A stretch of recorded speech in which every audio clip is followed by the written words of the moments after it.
அருட்பெருஞ்சோதி அருட்பெருஞ்சோதி தனிப்பெரும் கருணை அருட்பெருஞ்சோதி. எல்லா உயிர்களும் இன்புற்று வாழ்க, பள்ளல் மலரடி வாழ்க வாழ்க, கொல்லா விரதம் குவளை எல்லாம் ஓங்குக, நல்லோர் நினைத்த நலம் பெறுக, நன்று நினைத்த எல்லோரும் வாழ்க இசைந்து. உலக மக்களே, அறிவார்ந்த அன்பர்களே, ஆண்மநேய ஒருமைப்பாட்டுடைய அன்பர்களே, வல்லப்பமான மக்களிய திருவூர்பாவில் 3ஆம் திருமுறையில் 4வது பதிகம் திருவுலா வியப்பு என்ற பதிகத்தில் இருக்கின்ற பாடலுடைய விளக்கங்களை பார்த்து கொண்டிருக்கிறோம். திருவுலா வியப்பு மொத்தம் 10 பாடல்களை கொண்டது. இதுவரை 9 பாடல்களுடைய விளக்கங்களை பார்த்திருக்கிறோம். இன்று 10வது பாடல். இன்றுடன் திருவுலா வியப்பு நிறைவடைகிறது. ஒவ்வொரு பாடலிலும் வல்லப்பெருமானவர்கள் இறைவனை எப்படி உருவகப்படுத்துகிறார் என்பதையும், திருவொற்றியூரில் இருக்கின்றவர் இறைவன் தியாகராஜ பெருமான் எப்படியெல்லாம் இருக்கிறார் என்பதையும், இவர் இறைவனை பார்ப்பதற்காக இறைவனுடைய பவனியை பார்ப்பதற்காக செல்லும் முன் அவரது உள்ளம் இவருக்கு முன்னால் சென்று விடுகிறது என்று சொல்லுவதையும் ஒவ்வொரு பாடலிலும் ஒவ்வொரு விதமாக நாம் பார்த்திருக்கிறோம். இதுவரைக்கும் நாம் பார்த்த 3ஆம் திருமுறையுடைய பாடலுடைய சுருக்கங்களின் முன்னுரை. இது ஒரு சிறிய சுருக்கம். காரணம், அது சொன்னால்தான் இதனுடைய பாடலுடைய பொருள் ஓரளவுக்கு புரியும்.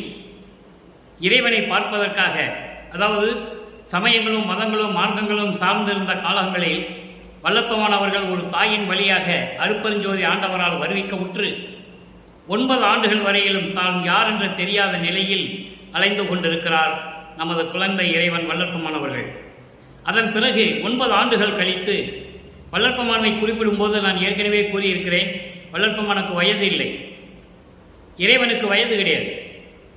வருவிக்கவுற்ற ஆண்டிலிருந்து திருவிளையாடல், கலியுகத்தினுடைய கடைசி திருவிளையாடல், இறைவன் அருட்பெருஞ்சோதி ஆண்டவருடைய கடைசி திருவிளையாடல். தன் மகனை சமயங்களும் மதங்களும் மார்க்கங்களிலும் இருக்க செய்து, அதன் பிறகு அதை மக்களுக்கு எடுத்து சொல்லி, இந்த சமயங்களாலும் மதங்களாலும் மார்க்கங்களினாலும் எந்த பலனும் இல்லை, எல்லாமே பொய் என்று சொல்லி, அதன் பிறகு சமரச சுத்த சன்மார்க்கத்தை கொடுத்து, இனிமேல் சமரச சுத்த சன்மார்க்க காலம் தொடங்கிவிட்டது மகனே, மக்களை எல்லாம், உலக மக்களை எல்லாம் ஒன்று திரட்டி சமரச சுத்த சன்மார்க்கத்தில் சேர்த்து நீ அருளாட்சி செய்வாயாக என்று சொல்லி 5 தொழில்களையும் கையிலே கொடுத்து, படைத்தல், காத்தல், அழித்தல், மறைத்தல், அருளல், இந்த 5 தொழில்களையும் நீயே செய்வாயாக என்று சொல்லி தன் மகனுக்கு முடிசூட்டி எல்லா அருளையும் கொடுத்து இந்த பிரபஞ்சத்தை இயக்க வைத்தார். அப்போ அந்த சமயங்களும் மதங்களும் மார்க்கங்களும் சூழ்ந்திருந்த காலகட்டங்களில் எப்படியெல்லாம் நமது இறைவன் வல்லப்பெருமானவர்கள் எப்படியெல்லாம் மனம் வருந்தி கொண்டு இறைவனை பார்க்க முடியாமல் அலைந்து கொண்டிருந்தார் என்பதை தான் பார்த்து கொண்டிருக்கிறோம். அந்த வகையில் இன்று நாம் பார்க்க வேண்டிய பாடல் 10வது பாடல், திருவுலா வியப்பு, 3ஆம் திருமுறை 4வது பதிகம், சூழப்படையார். பாடலை நன்றாக கவனியுங்கள் நண்பர்களே. சூழப்படையார், பூதங்கள் சுற்றும் படையார், துதிப்பவர்த்தம் சீலப்பதியார், திரிவொற்றி திகழும் தியாக பெருமானார். எப்படியெல்லாம் இறைவனை உருவகப்படுத்துகிறார் என்பதை நீங்கள் கவனித்துக் கொண்டு வர வேண்டும். காரணம், சமரச சுத்த சன்மார்க்கத்தை பெற்ற பிறகு அருட்பெருஞ்சோதி ஆண்டவர் ஜோதி வடிவில் இருக்கிறார் என்றுதான் சொல்லுவார். இந்த சூழம் இருக்காது, எந்த ஆயுதங்கள் இறைவன் கையில் இருக்காது. நல்லா கவனிச்சுட்டே வரணும். ஏன்னா தில்லை நடராஜன் சிவபெருமானாக வருவார்.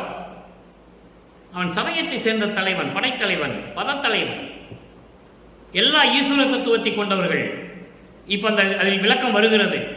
அதனால தான் இதை சொல்ல வேண்டிய காரணம் இருக்கிறது. அப்போ சீலப்பதியார், திரிவொற்றி திகழும் தியாக பெருமானார், நீல களத்தார், திருபவனி நேர்ந்தார் என்றார், அது காண்பான் சால பசித்தார் போல் மனந்தான் தாவி அவர் முன் சென்றதே. இது பாடல். இந்த பாடலில் இருக்கின்ற பதவுரை பாருங்க. சூழப்படையார். சூழப்படையார் என்பது சூலாயுதத்தை உடையவர், படை என்பது ஆயுதம். சூழப்படையார் என்பது ஆயுதத்தை ஏந்திய, சூலத்தை ஏந்திய இறைவன். பூதங்கள் சுற்றும் படையார், 5 பூதங்களை அடக்கி கொண்டு ஆட்சி செய்து கொண்டிருக்கின்ற இறைவன்.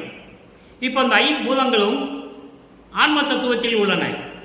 இந்த 5 பூதங்களும் தன் கையில் இருந்த இந்த 5 பூதங்களையும் அதனுடைய தத்துவங்களையும் அருட்பெருஞ்சாண்டவர் என்ன பண்றாருன்னா உருவாக்கி, பிரம்மனை உருவாக்கி பிரம்மன் கையில் கொடுக்கிறார். அதான் ஆன்ம தத்துவம். ஆன்ம தத்துவம் மொத்தம் 24. பூதங்கள் 5, பொறிகள் 5, புலன்கள் 5, கர்மேந்திரியங்கள் 5, அந்த கரணங்கள் 4, பூதங்கள் 5 என்பது நிலம், நீர், நெருப்பு, காற்று, ஆகாயம். பொறிகள் 5, கண், காது, மூக்கு, வாய், மெய். மெய் என்றால் உடல். பொறிகள் அப்புறம் புலன்கள் 5, ஒளி, ஒளி, சுவை, நாற்றம், உணர்வு. நாற்றம் என்பது மனம், மனத்தை நுகர்வது. அப்புறம் கர்மேந்திரியங்கள் 5, வாக்கு, கை, கால், அபானம், குறி. 4 5 20, அந்த கரணங்கள் 4. இந்த 24 தத்துவங்களை கொண்டதுதான் ஆன்ம தத்துவம். அப்போ அந்த பூதங்களை முதலிலே அடக்கி ஆண்டு கொண்டிருந்தவர் அருப்பெருஞ்சோதி ஆண்டவர். அந்த தத்துவத்தை ஈஸ்வர தத்துவம் கொண்ட சிவபெருமானிடம் கொடுக்கும்போது அந்த தத்துவங்களை ஆண்டு கொண்டிருக்கிறார் என்று சொல்லுகிறார். அப்புறம் சுற்றும் படையார், அதான் பூதங்கள் சுற்றும் படையார். துதிப்பவர் தனும் சீலப்பதியார், தன்னை வணங்குகின்றவர்களுக்கு அருளை கொடுத்து கொண்டிருப்பவர். வல்லப்பமானவர்கள் 2வது எட்டில் இருக்கும்போது வருவிக்கவுற்ற ஆண்டிலிருந்து 51 ஆண்டுகளை 8 8ஆக பிரித்து அந்த 8 ஆண்டுகளுக்குள் தன் மகனுக்கு எப்படி அருளை கொடுக்க வேண்டும் என்று அருப்பெருஞ்சோதி ஆண்டவர் நிர்ணயித்து ஏற்கனவே முடிவு செய்து அருளை கொடுத்து கொண்டிருக்கிறார். அப்போ 2வது 8 என்பது 9வது ஆண்டிலிருந்து 17 ஆண்டு வரைக்குள் அந்த காலகட்டங்களில் தன் மகனை ஆட்கொண்டாரை தவிர அருப்பெருஞ்சோதி ஆண்டவர் எந்த அருளையும் கொடுக்கலை. இவரும் சமயங்களையும் மதங்களையும் சார்ந்த தலைவர்களையே வணங்கிக் கொண்டிருக்கிறார். தில்லை நடராஜன் என்று சொல்லுவார், தியாகராஜ பெருமான் என்று சொல்லுவார், மதுரையில் இருக்கிற சொக்கநாதன் என்று சொல்லுவார். இப்படி ஒவ்வொரு இடங்களிலும் இறைவன் திருவிளையாடல் செய்ததை அருப்பவளே நமக்கு அருளியிருக்கிறார்கள். இவங்கெல்லாம் ஈஸ்வர தத்துவத்தை கூடிய ஈஸ்வரர்கள். அந்த நிலையில் இருக்கும்போது சீலப்பதியார் தன்னை வணங்குகின்றவர்களுக்கு அருளை கொடுக்கக்கூடியவர். திருவொற்றியூரில் இருக்கின்ற தியாகராஜ பெருமான், திருவொற்றியில் இருக்கின்ற தியாகராஜ பெருமான் நீலக்கலத்தார். நீலக்கலத்தார் என்பது பார்க்கடலை கடையும் போது அமுதம் எடுப்பதற்காக பார்க்கடலை கடையும் போது அந்த பாம்பு வந்து அந்த அமுதத்திலே விஷத்தை கக்குகிறது, உமிழ்கிறது. அதை சாப்பிட்டால் தேவர்களெல்லாம் இறந்து விடுவார்கள். என்ன செய்வதென்று தெரியாத நிலையில் இவர் போய் அந்த விஷத்தை உண்டு கழுத்தில் நிறுத்தி கொண்டவர். அதான் நீலக்கலத்தார் என்று சொல்கிறார். நீலக்கலத்தார் திருபவனி நேர்ந்தார் என்றார். அவர் பவனி வருகிறார் என்று சொன்னார்கள். தியாகராஜ பெருமான் இன்று பவனி வருகிறார் என்று சொன்னார்கள். அது காண்பான். அதை நான் பார்ப்பதற்காக தயாராகி கொண்டிருக்கும் பொழுது என் மனம் என்னை விட்டு தாவி அவர் முன் சென்றது. அவர் முன்னால் நின்று கொண்டிருக்கிறது. எப்படி போச்சான்? சால பசித்தால் போல். பசியோடு இருக்கிறவன் உணவுக்காக எவ்வளவு ஆவலா இருப்பான். அப்போ அந்த பசியோடு இருக்கிறவனுக்கு உணவை கொடுத்தால் எப்படி அவனுடைய மனம் இருக்கும்? அதுபோல இறைவனை பார்க்க வேண்டும் என்பதற்காக எனது மனம் என் முன்னாலே தாவி சென்று விட்டது என்று சொல்லுகிறார். அதன் உள் சூட்சமமான ஒரு விளக்கம் என்னவென்றால், நான் இறைவனை பார்ப்பதற்காக ஆவலோடு இருந்து கொண்டிருக்கிறேன். என் உள்ளம் விரும்புகிறது. இந்த பாடம் மூலம் உலக மக்களுக்கு என்ன தெரிவிக்கிறார் என்றால், உலக மக்களே, நான் இந்த மண்ணுலைக்கு என் தந்தை அருப்பெருஞ்சோதி ஆண்டவரால் ஒரு தாயின் வழியாக வருவிக்க விட்டு 9 ஆண்டுகள் வரையிலும் நான் யார் என்ற நிலை தெரியாத நிலையில் இருந்தபோது 9வது ஆண்டில் வந்து என் தந்தை அருப்பெருஞ்சாண்டவர் என்னை ஆட்கொண்ட பிறகு எனது மறைப்பு நிலை நீங்குகிறது. மறைப்பு நிலை நீங்கிய உடனே இறைவனை பார்ப்பதற்காக நான் திருவொற்றியூர் சொல்லுகிறேன். அப்போ சமயங்களும் மதங்களும் மார்க்கங்களும் சூழ்ந்திருந்த காலகட்டங்களில் நானும் சார்ந்துதான் இருந்தேன். நானும் அதில் இருந்து கொண்டுதான் இருந்தேன். இப்போ பவனி வருகிறார், தியாகராஜ பெருமான் பவனி வருகிறார் என்று சொன்ன உடனே என் மனம் மகிழ்ந்து என்னை விட்டு நான் போவதற்கு முன்னாலேயே என் மனம் அங்கே சென்று நின்று கொண்டிருக்கிறது என்று உலக மக்களுக்கு தெரிவிக்கிறார். இப்ப இந்த பாட்டுடைய விளக்கம் பாருங்க, கோர்வையாக சொல்லுகிறேன்.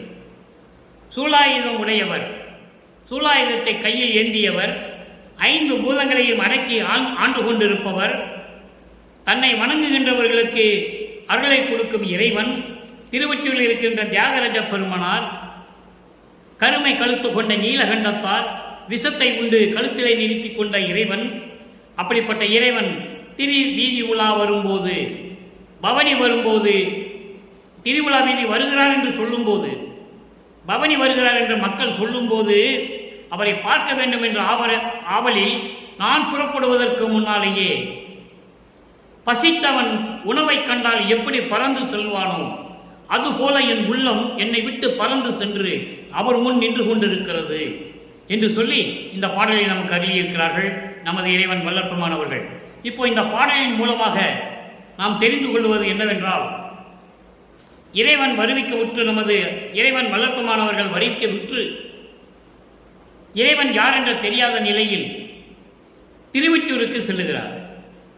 தியாகராஜ பெருமான் தான் இறைவன் என்று நினைத்துக் கொண்டு இறைவன் இப்படியெல்லாம் இருக்கிறார் திருவொற்றியூரிலே என்று சொல்லி நான் அவரை பார்ப்பதற்காக, பவனி பார்ப்பதற்காக நான் செல்லுவதற்கு முன்னாலேயே பசி எடுத்தவன் உணவை கண்டால் எப்படி ஓடுவானோ அதுபோல என் உள்ளம் என்னை விட்டு விலகி அவர் முன் நின்று கொண்டிருக்கிறது என்று சொல்லுகிறார். இப்போ சமயங்களும் மதங்களும் மார்க்கங்களும் நீங்கிய நிலையில், அதாவது சமரச சுத்த சன்மார்க்கத்தை பெற்ற பிறகு இறைவனை அருட்பெருஞ்சோதி என்று சொல்லுவார். அவர் வடலூரிலே இருக்கின்ற இறைவன் என்று சொல்லுவார். அப்போ நிலை மாறுகிறது. சமரச சுத்த சன்மார்க்கம் என்பது சமயங்களும் மதங்களும் மார்க்கங்களும் சாராத ஒரு மார்க்கம், தனி மார்க்கம். சமயங்களையும் மதங்களையும் மார்க்கங்களையும் சார்ந்துதான் வர வேண்டும் என்ற அவசியம் இல்லை, கட்டாயம் இல்லை. நேரடியாகவே சமரச சுத்த சன்மார்க்கத்துக்கு வரலாம் என்று உலக மக்களை வரவேற்கிறார் நமது இறைவன் வல்லற்பெருமானவர்கள். அதை படிப்படியாக நாம் பார்க்க போகிறோம். நன்றாக கவனியுங்கள், எப்படியெல்லாம் அருளை பெற்றுக் கொண்டார். அது மட்டுமல்ல, இறைவனிடம் கேட்கிறார், அருட்பெருஞ்சோதியார் கேட்கிறார், நான் ஏன் பிறந்தேன் இந்த மண்ணுலகில்? உன்னிடம்தானே நான் இருந்தேன். எனக்கு செல்வப்பிள்ளை என்று பெயரிட்டு என்னை சீராட்டி பாராட்டி வளர்த்தாயே. ஒரு தாயின் வழியாக என்னை வருவிக்க செய்து எப்படியெல்லாம் என்னை துன்பங்களை எல்லாம் அனுபவிக்க செய்தாய். இது நியாயமா? இது தர்மமா? நீ என் தந்தை அல்லவா? நான் ஏன் பிறந்தேன் என்பதை நீ கண்டிப்பாக சொல்லியே ஆக வேண்டும் என்று சொல்லி இறைவனிடம் கேட்கிறார். நன்றாக கவனியுங்கள். பதிகம் 7 6ஆம் திருமுறை, 6ஆம் திருமுறையிலே பதிகம் 7 நான் ஏன் பிறந்தேன், 10வது பாடல். திருவிழா வியப்பினுடைய 10வது பாடலுக்கு சுத்த சன்மார்க்க விளக்கம். 10வது பாடல் நான் ஏன் பிறந்தேன் என்ற பதிகத்திலே பார்க்க போகிறோம். காட்டுகின்ற உவர்கடல் போல் கலைகளிலும் செல்வ கழிப்பினிலும் சிறந்து மிக கழித்து நிறைகின்றேன். எப்படி சமயங்களையும் மதங்களையும் மார்க்கங்களையும் பற்றி கொண்டு நான் இருந்த காலகட்டங்களில் இறைவன் யார் என்ற தெரியாத நிலையில், மக்களுக்கு தேவையான மார்க்கம் என்னவென்று தெரியாத நிலையில் நான் எப்படி இருந்தேன் என்று சொல்லுகிறார். விளக்கம் பார்க்கலாம். நீட்டுகின்ற ஆபத்தில் ஒரு சிறிதும் உதவேன், நெடுந்தூரம் ஆழ்ந்து உதவா படும் கிணறு போல்வேன். ஆட்டுகின்ற அருட்பெருமை ஒரு சிறிதும் தெரியேன். அச்சமில்லேன், நாணமில்லேன், அடக்கம் ஒன்றும் இல்லை. கூட்டுகின்ற உலகிடை நான் ஏன் பிறந்தேன்? எனது குறிப்பை அறியேன், மன்றில் நடம் குலமும் குலமணியே. பாடல். இந்த பாடலை விளக்கம் பாருங்க. சமயங்களும் மதங்களும் மார்க்கங்களும் சேர்ந்திருந்த காலகட்டங்களில், அதாவது கலியுகத்தின் இறுதி காலம், கலியுகம் 1900 ஆண்டில் முடிந்து விடுகிறது என்று வல்லப்பெருமான் தெளிவாக சொல்லிவிட்டார் நமது இறைவன். அப்போ கலியுகத்தின் இறுதி கட்டத்தில் அருட்பெருஞ்சோதி ஆண்டவருடைய கடைசி திருவிளையாடல். இனிமே இந்த பிரபஞ்சத்தில் திருவிளையாடலே கிடையாது, எல்லாமே ஆக்ஷன் தான். வல்லப்பெருமானுடைய அருள் செயல் தான் இனிமே. இதில் எந்த விதமான மாற்று கருத்தும் கிடையாது. இதுதான் உண்மை, இதுதான் சத்தியம், அருட்பாவில் கூறப்பட்ட உண்மை. அன்பர்களை, இங்கே பேசக்கூடிய ஒவ்வொரு வார்த்தையும் பொருளும் என்னுடைய தனிப்பட்ட கருத்தல்ல, சொந்த கருத்தல்ல. திருவெட்பாவில் இருப்பதை வல்லற்பெருமான் இறைவன் நமக்கு வலியுறுத்தியதை உங்களுக்கு நான் கூறிக்கொண்டிருக்கிறேன். வள்ளலர் ஊழியனாக இருந்து கொண்டு செய்து கொண்டிருக்கிறேன் என்பதை இங்கு சொல்லுவதில் மிகவும் மகிழ்ச்சி அடைகிறேன். இப்ப காட்டுகின்ற உவர்கடல் போல் கலைகளிலும், கடல் எப்படி இருக்கும்? உப்பு நிறைந்து இருக்கும், சுவை, அதாவது உப்பு சுவை உள்ளது. அப்படி கடலில் உப்பு நிறைந்து இருக்கிறது. அதுபோல கடலில் எப்படி உப்பு நிறைந்து இருக்குமோ அதுபோல உப்பை தனியாக சாப்பிட முடியுமா? முடியாது. ஆனால் உப்பு போட்டால் சுவையாக இருக்கும். அப்படி கடலில் உப்பு எவ்வளவு மிகுதியாக இருக்கிறது, அதுபோன்று கடல் போன்று இருக்கிறது உப்புல அதாவது உப்பு நிறைந்து இருக்கிறது. அப்படிப்பட்ட நிலைகளில் இருக்கின்ற கலைகள் என்பது வேதங்களும் ஆரணங்களும் ஆகமங்களும். ஆரணம் என்பது வேதங்கள், ஆகமம் என்பது சிவநீரின் கலை நூல்கள். அப்போ அந்த கடல் போன்று இருக்கின்ற இந்த கலைகளிலும் அதுபோல செல்வ கழிப்பிலும் சிறந்து மிக கழித்து நிறைகின்றேன். எது உண்மை என்று தெரியாத நிலையில் ஆரணங்களையும் ஆகமங்களையும் படித்துக்கொண்டு அதில் இருக்கின்ற நிறைவு எல்லாம் தெரிந்து கொண்டு செல்வ கழிப்பிலும் நான் இருந்து கொண்டிருக்கிறேன். என்னவென்று தெரியாது எனக்கு, அந்த நிலையில் இருந்து கொண்டிருக்கிறேன். நீட்டுகின்ற ஆபத்தில் ஒரு சிறிதும் உதவேன். நீட்டுகின்ற ஆபத்து, எங்கேயாவது ஒரு ஆபத்து ஏற்பட்டால், யாருக்காவது ஆபத்து நேர்ந்தால் கூட அதை பார்த்து கொண்டிருக்கிறேன். உதவுவதற்கு எனக்கு மனம் இல்லை. நீட்டுகின்ற ஆபத்தில் ஒரு சிறிதும் உதவேன். யாருக்காவது ஆபத்து ஏற்பட்டால் கூட, சாலைகளிலே விபத்து ஏற்பட்டால் கூட, இல்லை எங்கேயாவது ஒரு இடத்தில் யாருக்காவது விபத்து நேர்ந்தால் கூட உதவ வேண்டும் என்ற எண்ணம் எனக்கு இல்லை. நெடுந்தூரம் ஆழ்ந்து உதவா படும் கிணறு போல்வேன். நெடுதூரம் ஆழ்ந்து, அதாவது மிகப்பெரிய ஆழமான பாலும் கிணறு, எதுக்கும் உதவாத கிணறு. அந்த கிணற்றில் நீர் இல்லை, எதுக்கும் உதவாது. அப்படிப்பட்ட பாலும் கிணறு போல் நான் இருந்து கொண்டிருக்கிறேன். அப்படி என்றால் நான் யாருக்கும் உதவாதாக நின்று கொண்டிருக்கிறேன். யாருக்கும் உதவ முடியாமல், யாருக்கும் என்னால் எந்த பயனும் கிடைக்காமல் இருந்து கொண்டிருக்கிறேன். எவ்வளவு அழகா சொல்றார் பாருங்க. அப்படியெல்லாம் நான் இருந்து கொண்டிருக்கிறேன். நெடுந்தூரம் ஆழ்ந்து உதவா படும் கிணறு போல்வேன். தண்ணியே இல்லாம மிகப்பெரிய ஆழமான பாலும் கிணறு போல, எந்த விதமான பயனும் இல்லாத கிணறு போல நானும் யாருக்கும் எந்த விதமான பயனும் இல்லாதவனாக இருந்து கொண்டிருக்கிறேன். ஆட்டுகின்ற அருள் பெருமை ஒரு சிறிதும் அறியேன். உலகத்தை இயக்குகின்ற உனது அருள் பெருமையை, உலகத்தை இயக்குகின்ற உனது அருள் பெருமையை சிறிதளவு கூட தெரியாமல் இருந்து கொண்டிருக்கிறேன். எனக்கு எந்த செயலும் செய்ய முடியவில்லை. கூட்டுகின்ற உலகிலே துன்பங்களையும் துயரங்களையும் தரக்கூடிய இந்த உலகத்திலே நான் ஏன் பிறந்தேன்? துன்பங்களையும் துயரங்களையும் அச்சங்களையும் தரக்கூடிய இந்த உலகில் நான் ஏன் பிறந்தேன்? நினது குறிப்பு அறியே. உனது உள்ளத்தில் என்னதான் என்னை பற்றி நினைத்துக் கொண்டிருக்கிறாய்? நான் உன் மகன் அல்லவா? வந்து அருளை தர வேண்டும் அல்லவா? ஏன் காலம் கடத்துகிறாய்? ஏன் தாமதம் செய்கிறாய்? சமயங்களையும் மதங்களையும் மார்க்கங்களையும் இருந்தபோது நீ என்னை பார்த்து கொண்டுதானே இருந்தாய். எவ்வளவு துன்பப்பட்டேன், துயரப்பட்டேன் என்று உனக்கு தெரியாதா? அதுதான் சொல்லுகிறார், எனது குறிப்பு அறியே. மன்றில் நகம் குலவும் குலமானியே. மன்றில் என்றால் சத்தியஞான சபை. 3ஆம் திருமுறையில் சொல்லுவார், திருவிழா வியப்பில் இன்னைக்கு பார்த்த 10வது பாடல்ல திருவொற்றியில் இருக்கின்ற இறைவன் சொல்லுவார், நிலை மாறுகிறது. சமயங்களும் மதங்களும் மார்க்கங்களும் நீக்கிய பிறகு, சமரச சுத்த சன்மார்க்கத்தை பெற்ற பிறகு, பிரபஞ்சத்திற்கு ஒரே இடம் இறைவனுக்கு வடலூரில் இருக்கின்ற சத்தியஞான சபை. வேற எந்த பதத்தலைவர்களும் யாரும் சரி எங்கேயும் அருளாற்றலை கிடையாது. பிரபஞ்சத்தில் வடலூரில் இருக்கின்ற சத்திய மட்டும்தான். அதான் சொல்லுகிறாரே, குறிப்பறியேன் மன்றில் நடம் குலவும். சத்தியஞான சபையிலே மகிழ்ச்சியோடு அருள் நடனம் செய்து கொண்டு அருளாட்சி செய்து கொண்டிருக்கின்ற குலவுமணியே. குலவுமணியை என்பது குலமணியே.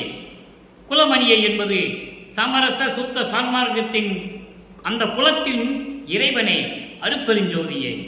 அப்படி என்றால் இனிமே ஒரே மார்க்கம்தான் சமரச சுத்த சன்மார்க்கம். ஒரே இறைவன் தான் அருட்பெருஞ்சோதி. அதை தான் இங்கே குறிப்பிடுகிறார் நமது இறைவன் வல்லப்பமானவர்கள். அடுத்த ஒரு நிலை பாருங்க, அடியார் பேரு. 6ஆம் திருமுறை அடியார் பேரு 10வது பாடல். நல்லா கவனிங்க. வெடிக்க பார்த்து நிற்கின்ற வெய்யர் தம்மையும், வெடிக்க பார்த்து நிற்கின்ற வெய்யர் தம்மையும் வினைத்துயர்கள் பிடிக்க பார்க்காது, வினைத்துயர்கள் பிடிக்க பார்க்க துணியாத பெருமான் நினது திருவுளந்தான் நடிக்க பார்க்கும் உலகத்தே சிறியேன் மனது நவையாலே துடிக்க பார்த்து இருக்க இங்கு இருந்தது கான். ஐயோ இதற்கும் துணிந்ததுவோ. பாடம் இது விளக்கம் பாருங்க. வெடிக்க பார்த்து நிற்கின்ற வெய்யர் தம்மையும் மக்களை எல்லாம் பயமுறுத்துகின்ற கொடுமை செயல் செய்யும் கொடுமைக்காரர்கள் தீயவர்கள் என்று சொல்லுகிறார். இந்த தீயவர்களுக்கும் வினைத்துயர்கள் ஊழ்வினைகள் பிடிக்கக்கூடாது என்பதற்காக அவருக்கு அருளக்கூடிய பெருமான், உனது உள்ளம் நான் நடிக்க பார்க்கும் இந்த உலகிடையே,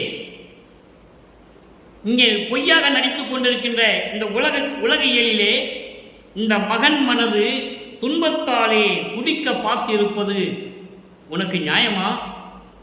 அவர் கேட்கிறது நியாயம் தானே? உலகத்திலே மண்ணுலகத்திலே வருவிக்க செய்து இவ்வளவு துன்பங்களை அனுபவிக்க செய்தானே என்று தந்தையிடம் மகன் கேட்பது நியாயம்தானே? அது இயற்கை தானே?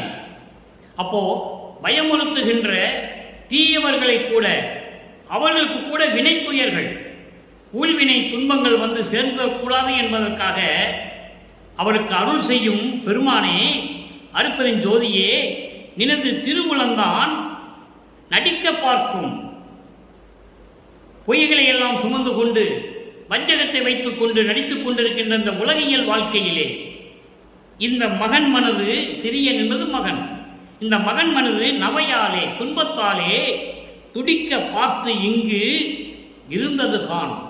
எப்போ சமயங்களையும் மதங்களையும் மார்க்கங்களையும் சார்ந்திருந்த போது இப்படியெல்லாம் நீ அருளை கொடுத்தவன், உனது மகன் நான். வஞ்சகத்தாலையும் பொய்களையும் சுமந்து கொண்டு இந்த உலகியலிலே இந்த மகன் இருந்து கொண்டு இருக்கிறேனே, அதனால் எனது மனது எவ்வளவு துன்பம் அடைந்தது. இதை நீ பார்த்து கொண்டுதானே இருக்கிறாய், இது மட்டும் நியாயமா என்று கேட்கிறார். இது துணிந்ததுவோ? இது மட்டும் உனக்கு சம்மதமோ? மற்றவங்களுக்கெல்லாம் உதவி பண்ற, அருள் செய்கிறேன், எனக்கு மட்டும் ஏன் இந்த மாதிரி காலம் தாமதம் செய்கிறாய்? இது உனக்கு சம்மதமா? இது உனக்கு நியாயமா என்று தந்தையை கேட்கிறார். அடுத்த ஒரு நிலை பாருங்க, அற்புதமானது இந்த பதிகம். 17வது பதிகம், அத்துவித ஆனந்தத்து அனுபவ விடை ஈடு. இது தலைப்பினுடைய பெயர். இதன் பொருள் என்னவென்றால், ஒளிமயமாகும் அந்த நிலை பெற்றுவிட்டால், ஒளிமயமாகும் நிலை பெற்றுவிட்டால் அந்த ஆனந்தத்தின் அனுபவம் இருக்கிறதே, அதற்கு ஈடு இணை எதுவுமே இல்லை. இதுதான் அந்த தலைப்பினுடைய பொருள். அப்ப அந்த ஒளிமயமாகும் நிலை, அந்த பேர் ஆனந்தம் எப்படி பெறுவது? அதற்கு ஈடு இணை எதுவுமே இல்லை என்று சொல்லி 10வது பாடலில் நமக்கு அருளி இருக்கிறார்கள் நமது இறைவன் வல்லற்பமானவர்கள். சமயங்களிலும் மதங்களிலும் மார்களிலும் மாட்டிக்கொண்டு 32 ஆண்டுகள் வரை இந்த மண்ணுக்கு வருவிக்க உற்று 32 ஆண்டுகள் வரையிலும் எப்படியெல்லாம் துன்பப்பட்டார், துயரப்பட்டார், வேதனைப்பட்டார், எத்தனை பழி சொல்களை சுமந்து கொண்டிருந்தார் என்பதை தெளிவாக நமக்கு அருளியிருக்கிறார்கள் திருவுற்பாவிலே 1ஆம் திருமுறையிலிருந்து 4ஆம் திருமுறை வரைக்கும். அதனுடைய பதில், முடிவான முடிவில் தான் 6ஆம் திருமுறை. அந்த அனுபவம், சுத்த சன்மார்க்கத்தை பெற்ற பிறகு அவர் எப்படி இறைநிலை அடைந்தார், எப்படி கடவுளானார். அவர் போய் ரூமுக்குள்ள போய் கதவை சாத்திட்டு, அறைக்குள்ள கதவை சாத்திட்டுலாம் மறையல. அது உலக மக்களிடம் சொன்னார்கள், மறைந்து விட்டார். அறைக்குள்ள போனால் கதவை சாத்தினால் மறைஞ்சிட்டார், அதெல்லாம் இல்லை. அவர் ஏற்கனவே இறைவனாகவே வருவிக்க விட்டவர், மறைப்பு நிலை இருந்தது. தன் மகனை அருட்பெருஞ்சாண்டவர் அந்த வழியாக கொண்டு வருகிறார். ஏன்னா மக்களிடம் சொல்ல வேண்டும், நான் அதில் இருந்தேன், அதில் ஒன்றுமே இல்லை. சமயங்களிலும் மதங்களிலும் மார்க்கங்களிலும் பற்றுக்கொண்டு இருந்தேன், அதில் ஒன்றுமே இல்லை, எல்லாம் பொய்ன்னு சொல்லணும். அதுக்காக தான் அங்கிருந்து வராரு. அதை நீங்கள் புரிஞ்சுக்கணும். அதை விரும்பி அவர் அங்கே இல்லை. உலக மக்களுக்கு சுத்த சன்மார்க்கத்தை சொல்லணும். அதுக்காக தான் அங்கிருந்து வரார். அதனால தான் அதை விட்டுட்டேன்னு சொல்றார். அற்ப அறிவாக இருந்தது, அதனால விட்டுட்டேன்னு சொல்லுவார். அற்ப அறிவு என்பது மறைப்பு நிலை. அவர் சில தெய்வ ரகசியங்கள் எல்லாம் உலக மக்களுக்கு சூட்சமாக தான் சொல்லியிருக்காரு. அதை என்னை போன்ற வள்ளலார் ஊழியர்கள் எடுத்து சொல்ல வேண்டும், மக்களுக்கு தெரியப்படுத்த வேண்டும். அது நமது கடமை. அப்போ இந்த பதியத்தில் இருக்கிற பாடலை பாருங்க. ஞானமணி பொது நடன் செய் திருவடி கண்டிடவே. இது வரைக்கும் திருவொற்றியூர் தானே போயிட்டு இருந்தாரு. சமயங்களையும் மதங்களையும் மார்க்கங்களையும் சார்ந்து இருந்த போது திருவொற்றியூர் தான் போயிட்டு இருந்தார். இப்போ சுத்த சன்மார்க்கத்தை பெற்ற பிறகு சத்தியஞான சபை வந்த பிறகு என்ன சொல்றார் பாருங்க, ஞானமணி பொது நடஞ்சை திருவடி கண்டிடவே. சத்தியஞான சபையிலே நடனம் செய்து கொண்டு அருளாட்சி செய்து கொண்டிருக்கின்ற உன்னுடைய திருவடியை பார்ப்பதற்காக நான் நடக்கிறேன் என்றால் பார்ப்பதற்காக நான் விரும்புகின்றேன், நான் வந்து கொண்டிருக்கிறேன். அந்தோ முன் நடந்த வழி அறியேன். முன் நடந்த வழி தெளிவா சொல்றேன். முன் நடந்த வழி என்பது நீ என்னை ஆட்கொண்டு சமரச சுத்த சன்மார்க்கத்தை கொடுக்காததற்கு முன்னால் சமயங்களிலும் மதங்களிலும் மார்க்கங்களிலும் நான் பற்று கொண்டு இருந்தேனே, அது எந்த வழி என்றே எனக்கு தெரியாது. இருந்தது உண்மை, ஆனால் தெரியாமல் இருந்து விட்டேன். முன் நடந்த வழி அறியே. எல்லாம் செய்ய சொன்னது நீதானே. உன் அறிவின்றி என் அறிவு இல்லை, உன் செயலின்றி என் செயல் இல்லை. நீ சொல்லவிட்டால் நான் எதையும் செய்ய போறதில்லை, நீ சொல்லிதானே செஞ்ச. முன் நடந்த வழி அறியே, அதெல்லாம் விட்டு, அது எனக்கு தெரியல. அப்போ ஊனம் மிகும் ஆணவமாம் பாவி எதிர்ப்படுமோ, ஊனம் மிகும் ஆணவமாம் பாவி எதிர்ப்படுமோ, உடமையெல்லாம் பறித்திடுமோ, நடை மெலிந்து போமோ. எப்படியெல்லாம் சொல்ற பாருங்க. ஈனம் ஊறும் அகங்கார புலி குறுக்கே வருமோ, இச்சை எனும் ராக்கத பேய் என்னை பிடித்து கொள்ளுமோ, ஆனமல தடை நீக்க அருள் துணைதான் உருமோ, ஐயா திருமுலம் எதுவோ யாதும் அறிந்திலேனே. சும்மா இருந்தவனை, உன்கிட்ட இருந்தவனை, விண்ணுலகத்தில் உன்னிடங்கிட்ட இருந்தவனை, உனக்கு அடியனா இருந்தவனை, மகனாக இருந்தவனை என்னை அந்த மண்ணுலக்கு வர வைக்க செய்து மதங்களிலும் மார்க்கங்களிலும் சமயங்களிலும் இருக்க செய்து எப்படியெல்லாம் துன்பப்பட்டேன். இப்போ அதெல்லாம் தேவையில்லைன்னு சொல்லிட்டேன். நானும் மக்கள்கிட்ட சொல்லிட்டேன், மக்களே, உலக மக்களே, மதங்களாலும் சமயங்களாலும் மார்க்கங்களாலும் எந்த பலனும் இல்லை, எனது தந்தை இறைவன் அருட்பெருஞ்சோதி சொல்லிவிட்டார் என்றும் சொல்லிவிட்டேன். இப்போ நான் உங்ககிட்ட வந்துட்டு இருக்கேன். மறுபடியும் அந்த நிலைமைகள்லாம் எனக்கு வருமா? நான் முன்னால் நடந்ததெல்லாம் எனக்கு தெரியாது, நீ சொன்ன நான் இருந்தேன். சொல்லிட்டு சொல்றாரு, ஊனமிகும் ஆணவமாம் பாவி எதிர்ப்படுமோ. குற்றங்கள் நிறைந்த அந்த ஆணவம் இருக்கே, செருக்கு, அது மறுபடியும் அந்த பாவி என்கிட்ட வந்துடுமா? அப்படின்னு என்ன சொல்றாரு, ஆணவத்தை நீக்க வேண்டும் என்று சொல்லுகிறார் தன் தந்தையிடம். அது மட்டும் இல்லை, உடைமை எல்லாம் பறித்திடுமோ, எனது சுதந்திரம் எல்லாம் போயிடுமா? உரிமை என்பது சுதந்திரம், தற்சுதந்திரம், தன்னுடைய சுதந்திரம், என்னுடைய சுதந்திரம் எல்லாம் பறி போயிடுமா? நடை மெலிந்து போமோ. நடை என்பது இங்கே செயல்பாடுகள், நான் செய்கின்ற செயல்பாடுகள் எல்லாம் தடைபடுமோ, இல்லாமல் போய்விடுமா? எந்த செயலும் என்னால் செய்ய முடியாதா? ஈனம் ஊறும் அகங்கார புலி குறுக்கே வருமோ. துன்பத்தை தரக்கூடிய, ஈனம் என்பது துன்பம், இழிவு, பழி, இதெல்லாம் தரக்கூடிய அந்த அகங்காரம் இருக்கிறதே, புலி என்று சொல்லுகிறார், ஊமைப்படுத்துகிறார். அகங்காரத்தை கோபமுடைய புலி என்று சொல்லுகிறார். அந்த புலி குறுக்கே வருமா? அகங்காரம் என்னும் புலி குறுக்கே வருமா? இச்சை என்னும் ராக்கதப்பை என்னை பிடித்துக் கொள்ளுமோ. இச்சை என்பது உலக விடயங்கள், உலக விடயங்கள் என்பது பெண்ணாசை, பொன்னாசை, மண்ணாசை. இந்த ஆசைகள் எல்லாம் ராக்கதப்பை என்று சொல்லுகிறார். ராட்சசி பேயாம், பேய்களுக்கெல்லாம் தலைமையானது ராட்சச பேய், அதான் ராக்கத பேய் என்று சொல்லுகிறார். அந்த ராட்சச பேய் என்னை பிடித்துக் கொள்ளுமா? ஆணவம், அகங்காரம், இந்த உலக விடயங்கள் எல்லாம் என்னை விட்டு நீங்குமா? அதோடு மட்டுமல்ல, ஆணமல தடை நீக்க. ஆணமல தடை என்பது 5 மலங்கள்: ஆணவம், கண்மம், மாயை, மாமாயை, துரோதை. இந்த 5 மரங்களை நீக்க உன் அருள் துணை எனக்கு கிடைக்குமா? ஏனென்றால் சமயங்களிலும் மதங்களிலும் மார்க்கங்களிலும் இருந்து விட்டேனே, அதிலும் கொஞ்ச நாள் இருந்து கொண்டிருந்தேனே. இப்போ நான் சுத்த சன்மார்க்கத்தை நீ கொடுத்த பிறகு இங்கே சுத்த சன்மார்க்கத்தை நிறுவிக் கொண்டிருக்கிறேன். அப்போ அந்த இதெல்லாம் போய் ஆணவம், கண்ணம், மாயை, மாமாயை போன்ற மலைகள் எல்லாம், அந்த மலங்கள் எல்லாம் நீக்க உனது அருள் கிடைக்குமா? ஐயர் என்றால் கடவுளே, அருட்பெருஞ்சோதியே, உன் திருவுளம் எதுவோ யாதும் அறிந்திலேனே. உன் திருவுளத்தில் என்னதான் நினைத்துக் கொண்டிருக்கிறாய்? உன் திருவுளத்தில் இருப்பதை என்னவென்று கூட எனக்கு தெரியவில்லை, அறிந்து கொள்ள முடியவில்லை, எனக்கு அறிவிப்பாயாக என்று சொல்லுகிறார். எவ்வளவு அற்புதம் பாருங்க.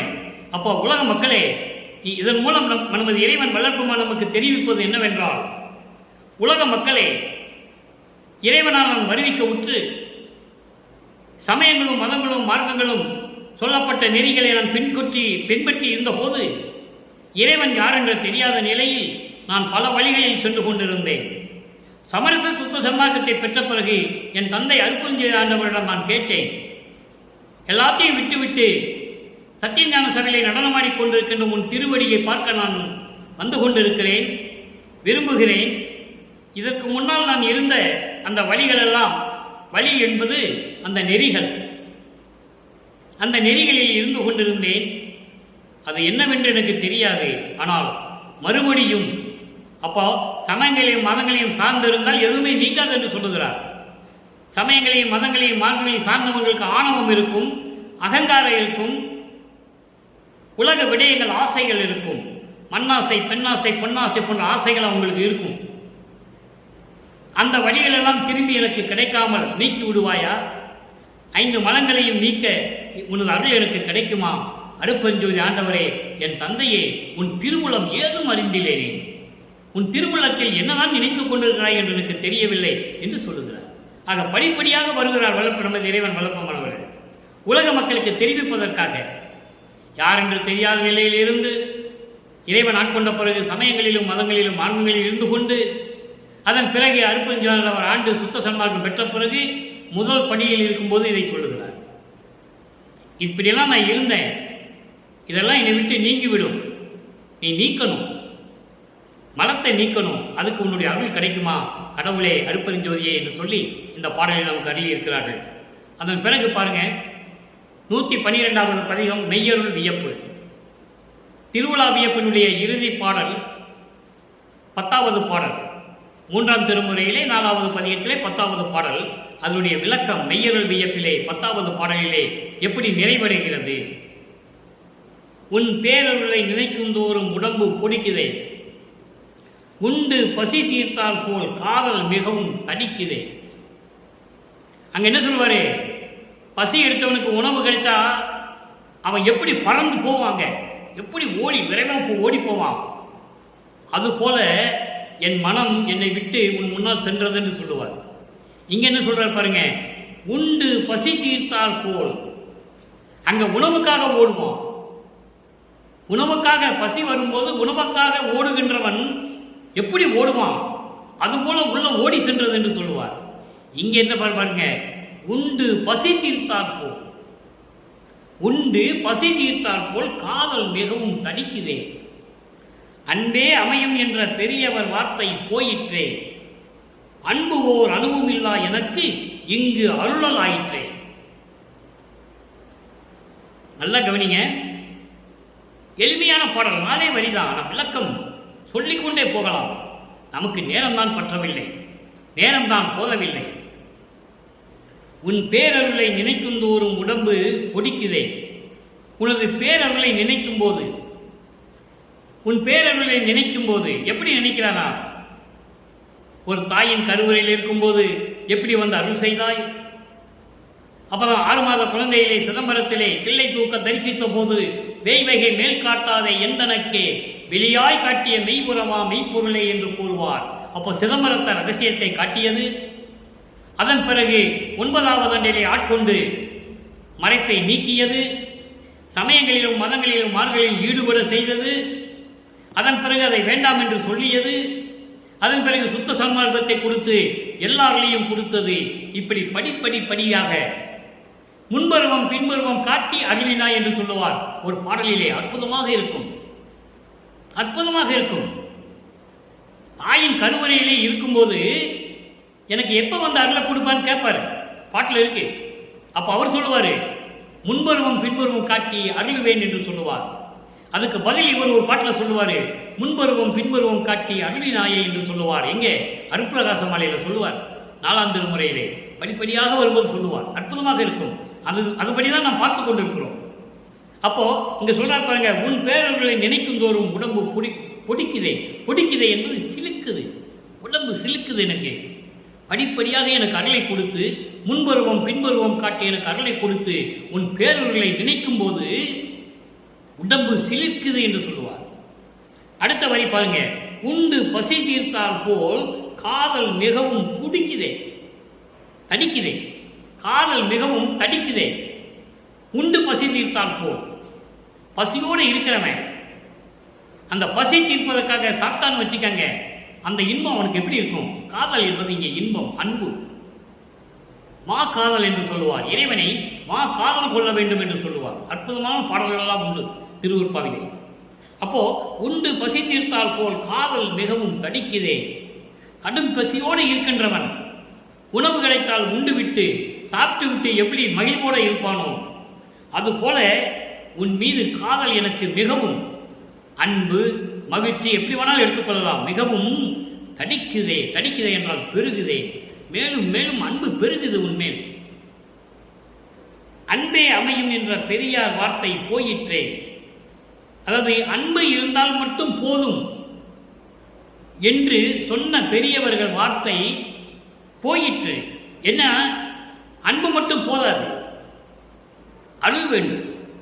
அப்ப பெரியவங்க சொல்லுவாங்க அன்பு இருந்தா போதும் அப்படின்னு சொல்லுவாங்க. இல்ல, உலகியல்ல சொல்லுவாங்க அன்பு இருந்தா போதும்டா அப்படின்னு சொல்லுவாங்க. அந்த அந்த வார்த்தைகள்லாம் போய் அதற்கு மேலாக அந்த வார்த்தைக்கு மேலாக அன்பு மட்டுமல்ல, அதற்கு மேலாக என்ன அளவில் பொய்யாகிவிட்டது. பொய்யாகிவிட்டது என்றால் அது மட்டுமல்ல எனக்கு கிடைத்தது, அன்பு மட்டும் கிடைத்தால் போதும் என்று பெரியவர்கள் சொன்னது என்ன அளவில் பொய்யாகிவிட்டது. பொய்யாகிவிட்டது என்பதென்றால் அது மட்டும் போதவில்லை எனக்கு, அதற்கு மேல் அருளும் கிடைத்தது என்று சொல்லுகிறார். அப்போ அன்பு மட்டும் எனக்கு போதாது, அருளும் கிடைத்தது என்று சொல்லுகிறார். அதை தான் இங்கே சொல்லுகிறார், அன்பே அமையும் என்ற பெரிய வார்த்தை போயிற்றே. எனக்கு அன்பு மட்டும் போதாது. பெரியவர்கள் சொல்லுவார்கள் உலகியலிலே அன்பு கிடைத்தா போதும் என்று சொல்லுவார்கள். என்ன அளவில் அது பொய்யாகிவிட்டது, அன்பு மட்டுமல்ல எனக்கு அருளும் கிடைத்து விட்டது என்று சொல்லுகிறார். அதோடு மட்டுமல்ல, அன்பு ஓர் அனுபவம் இல்லா எனக்கு, எந்த அன்பும் உண்மையில் இல்லாத எனக்கு. ஏனென்றால் சமயங்களிலும் மதங்களிலும் மாறிக்கும் போது எந்த அன்பும் எனக்கு இல்லை இறைவன் மீது. சமரச சுத்த சன்மார்க்கத்தை பெற்றதான் எனக்கு எல்லாமே கிடைத்தது. அப்போ அந்த நிலையில் இருக்கும்போது எனக்கு இங்கு என்பது உன்னாலே இந்த மண்ணுலைக்கு வருவிக்க உற்று சமரச சுத்த சன்மார்க்கத்தை பெற்ற பிறகு இந்த மண்ணுலகிலே இப்பொழுது அருள் ஆயிற்றே, அருள் ஆயிற்றே. எனக்கு எல்லா அருள் வல்லமைகளும் கிடைத்து விட்டது. உலக மக்களுக்கு தெரிவிக்கிறார், உலக மக்களே, இறைவன் எனக்கு, என் தந்தை அருட்பெருஞ்சோதி ஆண்டவர் எனக்கு அருளை கொடுத்த நினைக்கும் போது, அவர் பேரவர்களை நினைக்கும் போது உடம்பு சிலிக்குது. பசியோடு இருக்கின்றவன் உணவை கண்டால் அந்த உணவை உண்டு எப்படி மகிழ்வானோ அதுபோல இறைவன் மீது எனக்கு காதல் பொங்குது, அன்பு பொங்குது. பெரியவங்க சொல்லுவாங்க உலகிலே அன்பு மட்டும் இருந்தால் போதும் என்று சொல்வார்கள். அது என்னளவில் அப்படி அல்ல. அன்பே இல்லாதவன் எனக்கு இந்த மண்ணுலகிலே இப்பொழுது எனக்கு இறைவனுடைய எல்லா அருளும் கிடைத்து விட்டது, எல்லா அருள் வல்லமைகளையும் பெற்றுவிட்டேன் என்று சொல்லி உலக மக்களுக்கு தெரிவிக்கிறார். எனவே அன்பர்களே, இன்று நாம் பார்த்த திருவிழா வியப்பு இறுதியான பாடல் 10வது பாடலுடைய விளக்கம் உங்களுக்கு விளங்கி இருக்கும் என்று நினைக்கிறேன். அங்கே இறைவனை பார்ப்பதற்கு திருவொற்றியூர் சொல்லுவார், இங்கே பிரபஞ்சத்திலே இறைவன் வடலூரிலே தான் இருக்கிறான் என்று சொல்லுவார். அங்கே சமயங்களும் மதங்களும் சார்ந்து இருந்தது என்று சொல்லுவார். இங்கே சமரச சுத்த சன்மார்க்கம் என்று சொல்லுவார். அதோடு மட்டுமல்ல, அங்கே இறைவனை பார்ப்பதற்கு பசியோடு இருக்கின்றவன் எப்படி உணவை தேடி போவானோ அதுபோன்று என் உள்ளம் என்னை விட்டு பிரிந்து சென்றது என்று சொல்லுவார் இறைவனுடைய பவனியை பார்ப்பதற்காக. இங்கே அப்படி இல்லை, உண்டு பசி தீர்த்தால் போல். நல்ல கவனிக்கணே, நீங்க வள்ளற்பெருமான் ஒவ்வொரு பாடலுக்கும் ஒவ்வொரு இடத்துலையும் விளக்கம் கொடுத்துட்டாரு. அதை தேர்ந்தெடுத்து சொல்லணும்னா இறைவனுடைய தயவும் கருணையும் இருந்தால் தான் முடியும், இல்லைன்னா முடியாது. இங்கே பசியோடு இருக்கிறவன் உணவு சாப்பிட்ட பிறகு அவனுடைய மனம் எப்படி இருக்கும், எவ்வளவு மகிழ்ச்சியா இருக்கும் பசி போய்விட்டால். அதுபோல என்னுடைய காதல் மிகவும் பொங்குது என்று சொல்லுகிறார். அருளை எல்லாம் எனக்கு இறைவன் கொடுத்து விட்டார், எல்லா அருளையும் பெற்றுவிட்டேன், உலக மக்களே நான் இறைவனாகிவிட்டேன் என்று சொல்கிறார். அருட்பெருஞ்சோதி ஆனேன் என்று அறையப்ப முரசு, அந்த ஒரு வரி போதும் இறைவனானதுக்கு. இவனே அவன் என்று சொல்லுவார் ஒரு இடத்துல ஆறாந்த முறையிலே. இவனே அவன், நான் தான் அருட்பெருஞ்சோதி என்று சொல்லுகிறேன். நான் தான் அருட்பெருஞ்சோதி. அதனால்தான் சொன்னார், அருட்பெருஞ்சோதியை வணங்கினால் போதும், அவன்தான் இயற்கை உண்மை விளக்க கடவுள் என்று சொன்னார். அருட்பெருஞ்சோதி என்று சொன்னாலே வள்ளற்பெருமான் தான், வள்ளற்பெருமன் என்று சொன்னாலே அருட்பெருஞ்சோதி தான், இரண்டு பேரும் ஒன்றுதான் என்ற நிலையை கூறி வீட்டிலே அமர்ந்து கொண்டு அருட்பெருஞ்சோதி அருட்பெருஞ்சோதி என்ற மகாமந்திரத்தை உச்சரித்து மண் அகல் விளக்கிலே தெய்வமேற்றி, குத்து விளக்கு காமாட்சி விளக்கெல்லாம் ஏற்றக்கூடாது, அதெல்லாம் சுத்த சன்மார்க்கத்துக்கு உகந்ததல்ல. மண் அகல் விளக்கிலே தீபம் போட்டு அருட்பெருஞ்சோதி அருட்பெருஞ்சோதி தனிப்பெருங்கண்ணி அருட்பெருஞ்சோதி என்ற மகாமந்திரத்தை உச்சரித்து சைவ நெறியில் இருந்து கொண்டு மாமிச உணவு வகைகளையெல்லாம் அசைவ உணவுகளையெல்லாம் நீக்கிவிட்டு சைவ நெறியில் இருந்து கொண்டு இறைவனை வணங்கி இறைவனுடைய அருளையும் செல்வங்களையெல்லாம் பெற்று நீங்கள் மனைவியோடும் உங்கள் பிள்ளைகளோடும் உறவினர்களோடும் இந்த வையகத்தில் வாழ்வாங்கு வாழ வேண்டும் என்றும் நோயற்ற வாழ்வில் நீங்கள் வாழ வேண்டும் என்றும் இறைவனுடைய தயவோடையும் கருணையோடையும் வேண்டி இந்த வள்ளலார் ஒளியன் விடைபெறுகிறேன். மீண்டும் நாளை சந்திப்போம். நன்றி, வணக்கம். அருட்பெருஞ்சோதி அருட்பெருஞ்சோதி தனிப்பெரும் கருணை அருட்பெருஞ்சோதி.